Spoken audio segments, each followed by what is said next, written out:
मेरे पिताजी जीवित थे तो हमने एक बार कहा था सत्यनारायण भगवान की कथा आप लोग करवाते हैं। कथा कौन सी है जिसके सुनने से ये हुआ, ना सुनने से ये हुआ, ये तो परिणाम बताते हैं। कमल को के कहाँ के ऊपर ठीक है कहानी है वाला कथवा कौन कथवा हो तो जब ना सुन ला तू अगर नाव डूब गई ना हो फलाना हो गई देखा ना हो कथवा कौन स्कंद पुराण के रेवा खंड में है, क्या है ना उसमें स्कंद पुराण रेवा खंड। स्कंद पुराण तो बहुत बड़ा है पुराण, कोई कथा तो एक अलमारी भर जाएगी स्कंद पुराण से। रेवा खंड उसमें लिखा है ना, लिखा होगा, मैंने नहीं पढ़ी। इतना जानता हूँ स्कंद पुराण बहुत बड़ा है।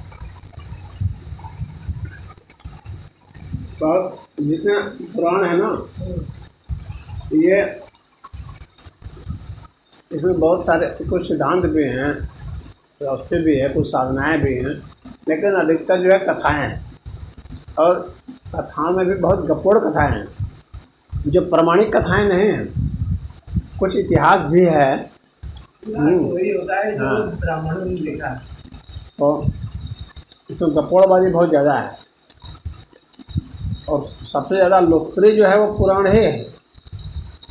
जन सामान्य में वही पुराण ही लोकप्रिय है। जन सामान्य में उपनिषद और वेद ये सब थोड़ी है, और ब्रह्म सूत्र और योग सूत्र और ये सब थोड़ी है, न्याय सूत्र और सांख्य सूत्र और ब्रह्म, ये सब तो इस यहाँ तक तो गीता भी नहीं। इधर हाल फिलहाल में कुछ गीता पर कुछ वो हुआ है, मान लीजिए कुछ बढ़ोतरी हुई है, अन्यथा गीता भी लोकप्रिय नहीं है। बल्कि कुछ ये सब पंडितों ने तो मुझे लगता है कि ये सब भी अफवाह फैला रखा है कि गीता पढ़ने से जो है ना, गृहस्थों को गीता नहीं पढ़नी चाहिए, खाली साधुओं को पढ़ना चाहिए। महाभारत होता है। हाँ, महाभारत में तो ये है, इस तरह की बातें समझा रखे हैं ताकि लोग जो है ज्ञान से वंचित रहे और हमारे चंगुल में रहें। चाहेगी तो बहुत दिन तक रहा ही ना है। हमारे घर में गीता हमें पढ़ना है तो क्या क्यों ना पढ़ेगा। लेकिन हमारे साथे राय साहब जो डालते हैं तो कहना कि अरे सब रामायण जी है ना, अब पढ़े को भागना करें, भाग का ना करें क्योंकि पढ़वा तब ना, तो कहना कि आप मिशन पढ़ ना पाए, पढ़ते नहीं।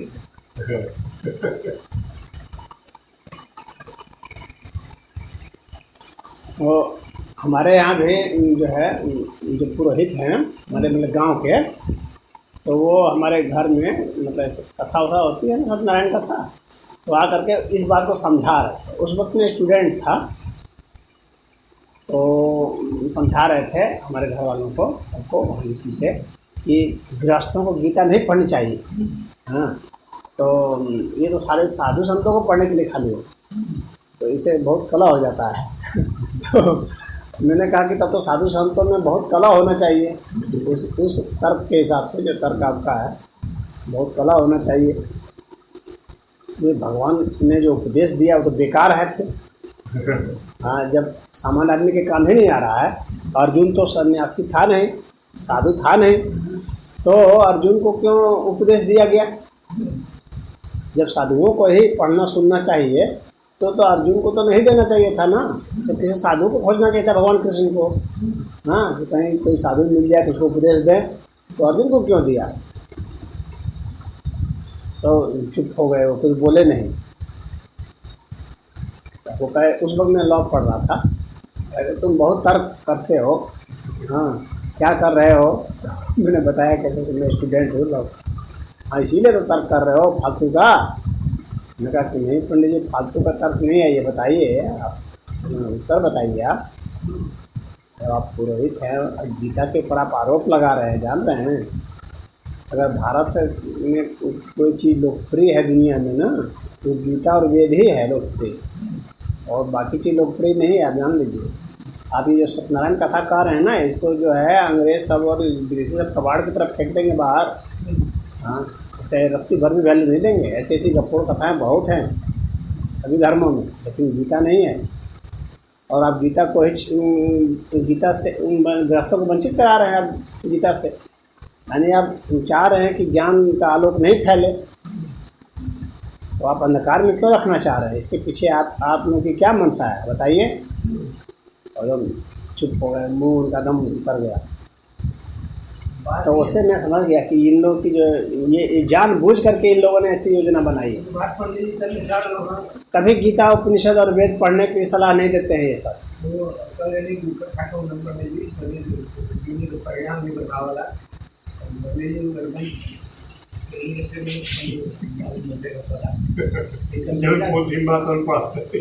जब लड़का लोग जब भाई बटोरे लगा तो मुँह से पूछने तो कहूँ कि तो से चुरी बात तो हम से ज़्यादा पढ़ा काम करेंगे तो उतना हमारे सामर्थ्य लेकिन उतना कहा तो जैसे कुछ नहीं पंडित जी लखनऊ दिल्ली तो पूजा कराऊँ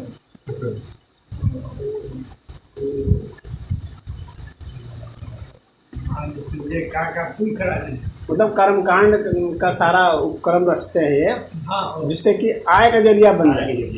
हमारे क्योंकि गीता से आपकी आय का जरिया बनेगा नहीं, वेद से बनेगा नहीं, उपनिषद से बनेगा नहीं। रिश्तेदार थे कोतवाल थे, बनारस लखनऊ में थे, वहाँ चला गया था वो कलश की हम बोल नहीं है आपकी जानत मानो उन्होंने जुगाड़ से चला गया। भाई दूर का आदमी नहीं जानता कि कोई जानकार हो की कौन चीज में पूछा कर की सप्तशती का पाठ पाचक दुर्गा सप्तशती हम कहने की एक दिन में पूरा पाठ चला 9 दिन में 9 बार पुस्तक खत्म होनी चाहिए ना, चलो भैया उतना कहाँ 4.5 या 5 घंटा में जो ब्राह्मण पढ़ता है इसको पढ़ सकता है। नहीं वो तो चरित्र सुना के लास्ट में हवन करा दिया जा रहा। एक बार दुर्गा सप्तशती का हमने हवन कराया था पूरी किताब का। कितने तो जो है वो अध्याय के हिसाब से अपना बांटते जाते हैं, रोज एक पाठ पढ़ लो ना। हाँ, ऐसा न कायम नियम बनोले हों तो कौन चरित्र आज पढ़ेंगे और फिर बाद में पढ़ेंगे। कलश रखा तो आगे लोग घंटा भर पढ़े, पंडित लोग चल जा लो। हाँ जी, कायदे तो अगर सप्तशती का पाठ तो पूरा होना चाहिए ना। नवरात्र में तो एक दिन एक वो पढ़ते रहते हैं सब चरित्र, पूरा 9 दिन में पूरा कर देते हैं।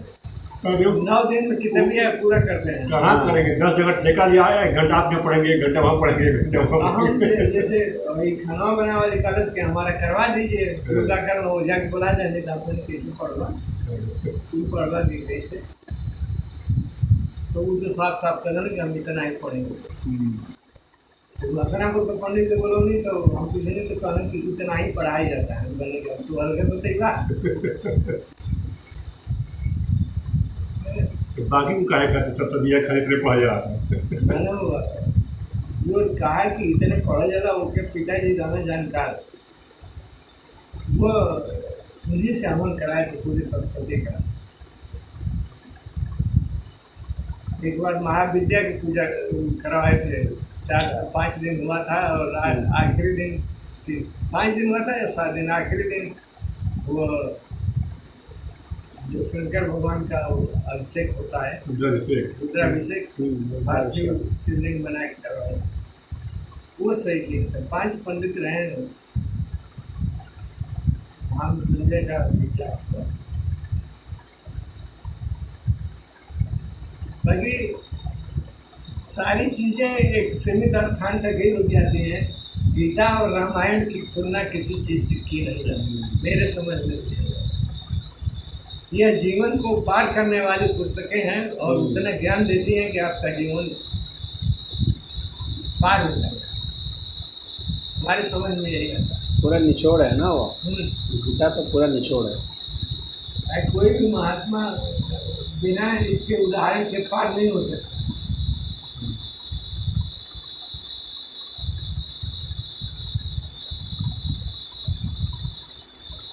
सब कुछ छोड़ दे आदमी, खाली गीता को ही अगर धारण कर ले तो उसका सब पार है। धारण तो नहीं हो सकती, धारण करना तो